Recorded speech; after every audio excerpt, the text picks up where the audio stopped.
না, আজ কোনো রান্নার ভিডিও বা ওই থালির ভিডিও না। আজকের দিনটাই ছিল শ্রাবণ মাসের শেষ সোমবার।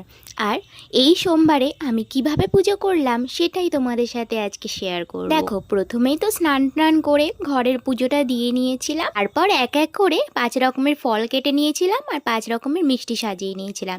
এখন দেখো পুষ্পপত্রটা গোছাচ্ছি, ওই আকন্দ ফুল, বেলপাতা আর সাদা ফুল।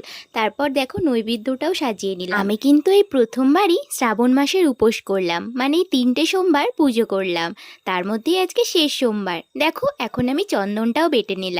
তারপর আমার মহাদেবের অভিষেকের পালা, সেই জন্য আমি দুধ, ঘি, দই, মধু, শর্করা এগুলো দিয়ে অভিষেকটা সেরে নিলাম।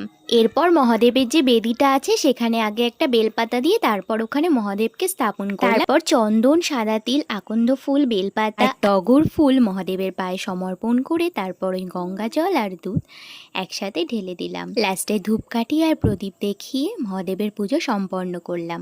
আর যেহেতু এটা আমার প্রথম শ্রাবণ মাসের উপোস ছিল, তাই একটু ভুল ত্রুটি হলে ঠাকুর তুমি ক্ষমা করে দিও। আর জানো তো, যে কোনো তীর্থধামে গিয়ে পুজো দেওয়ার চেয়ে নিজের বাড়িতে বসে নিজের ইচ্ছা মতো মহাদেবকে পুজো দেওয়া আমি মনে করি ওটাই বেস্ট। আচ্ছা, তোমাদের কি মতামত অবশ্যই কিন্তু কমেন্ট করে বলে যেও। যাই হোক, আজকের ভিডিওটা একটু অন্যরকম ছিল, কেমন লাগলো অবশ্যই জানিও। এখন যাই, টাটা।